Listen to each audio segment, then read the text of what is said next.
Exam में क्या आएगा ये तो कोई नहीं बता सकता, लेकिन ये 5 सवाल आपको एक बार जरूर देखने चाहिए क्योंकि ये 5 सबसे महत्वपूर्ण टॉपिक से लिए गए हैं। तो चलिए देखते हैं। तो सबसे पहला सवाल आप सबके फेवरेट सिंपल इंटरेस्ट से। सुमन राहुल को 3 साल के लिए 6400 रुपए सिंपल इंटरेस्ट पे उधार देती है और गणेश को 5 साल के लिए 4000 रुपए उधार देती है। रेट ऑफ इंटरेस्ट दोनों के लिए समान है और लास्ट में सुमन को दोनों से ब्याज के रूप में 4116 रुपए मिलते हैं। तो गणेश ने कितने पैसे ब्याज के रूप में दिए होंगे ये आपको पता लगाना है। एग्जाम के दिन ज्यादा रिसर्च नहीं करनी, सिंपल इंटरेस्ट के सिंपल फॉर्म में लिखिए। राहुल ने लिए हैं 6400 रुपए 3 साल के लिए, रेट ऑफ इंटरेस्ट पता नहीं है, मान लीजिए आर है। सिंपल इंटरेस्ट की में क्या करते हैं अपॉन 100 प्लस गणेश ने लिए हैं 4000 रुपए 5 साल के लिए, रेट ऑफ इंटरेस्ट है आर अपॉन 100 की जगह 2 जीरो आप डायरेक्ट काट के भी लिख सकते हैं। तो ऊपर हो जाएंगे 64 192 आर, यहाँ पे हो जाएंगे 40 पंजे 200 आर, टोटल हो जाएंगे 392 आर बराबर है कितनी ब्याज मिली है टोटल उसको 4116 रुपए। रेट ऑफ इंटरेस्ट निकल के आया 392 से जब 4116 में भाग देंगे, थोड़ा सा तो भाई कैलकुलेशन करना पड़ेगा,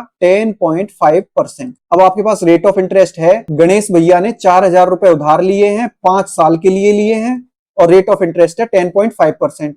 सिंपल इंटरेस्ट अब आप निकाल ही सकते हो जो कि हो जाती है 4000 रुपए 5 साल के लिए 10.5% अपॉन 100।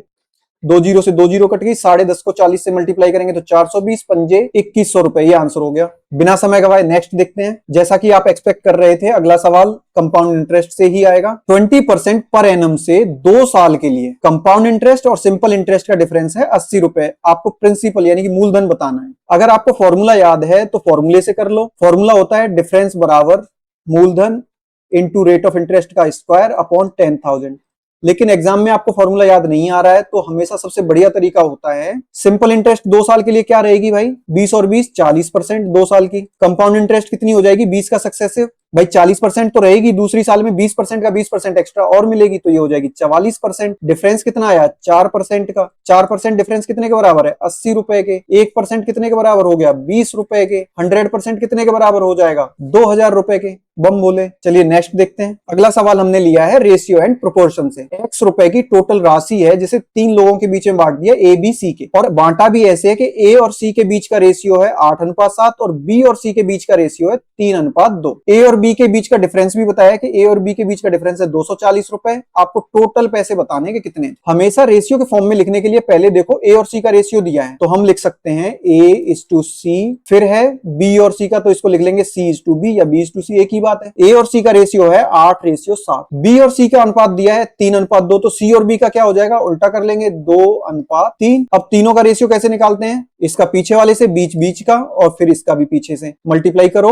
16 ratio 14 ratio 21। ए है 16, सी है 14, बी है 21। ए और बी का डिफरेंस कितना है 5 यूनिट। 5 यूनिट के बराबर कितना बताया था 240। 1 यूनिट कितने के बराबर निकल आई आपकी 48 रुपए। टोटल पैसे आपसे पूछे टोटल कितने हो जाएंगे 16 और 14 30 और 21 51। 1 यूनिट 48 के बराबर है तो 51 इंटू 48 करेंगे तो यूनिट डिजिट से भी देख लो, यूनिट डिजिट में 8 आएगा जो ऑप्शन डी में है। बस हो गया। अगर सवाल हेल्पफुल लग रहे हैं तो वीडियो को लाइक, चैनल को सब्सक्राइब जरूर कर लेना। अगला सवाल हमने लिया है मिक्सचर एंड एलिगेशन से। एक डीलर साहब के पास में 120 किलो गेहूं है, उन्होंने एक हिस्सा तो बेच दिया 10% प्रॉफिट पे, दूसरा हिस्सा बेच दिया 25% प्रॉफिट। पूरे सौदे में भैया को 15% का फायदा होता है। तो आपको बताना है कि 10% प्रॉफिट पे उसने कितना गेहूं बेचा था। मान लो कि पहले कीमत 100 रुपए पर केजी की थी, 10% प्रॉफिट पे बेचा तो हो गई 110 और 25% प्रॉफिट पे बेचा तो हो गई 125। पूरे सौदे में प्रॉफिट निकल के आया 15% तो हो जाएगी 115। एलिगेशन लगा दो भैया, 125 में से 115 गए तो बचे 10, 115 में से 110 गए तो 5। रेशियो निकल के आया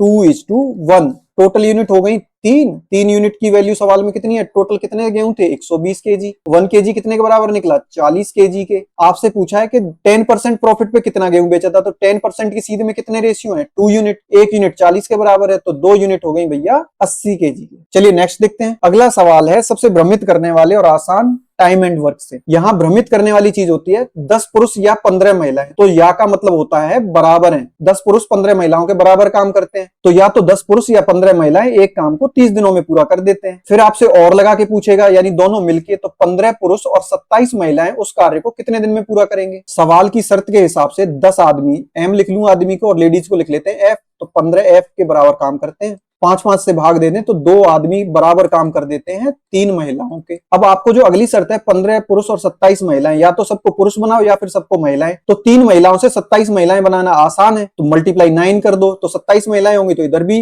9 का मल्टीप्लाई करना पड़ेगा। तो 18 आदमी बराबर काम कर देंगे 27 महिलाओं के। तो अब कितने लोगों का काम हमें निकालना है? 15 पुरुष तो पहले से हैं, 27 महिलाओं की जगह पे और 18 पुरुष रख दो, तो हमें अब 33 पुरुषों का काम निकालना है। 10 पुरुष काम कर रहे हैं 30 दिन में, एक आदमी काम करेगा 300 दिन में, और 33 आदमी काम करेंगे 300 बटे 33 दिन में। 3 से भाग दिया तो 100/11। मिक्स फ्रैक्शन में लिखेंगे तो 9 सही 1/11। उम्मीद करता हूं कि आप एग्जाम में अच्छा स्कोर करके आएंगे।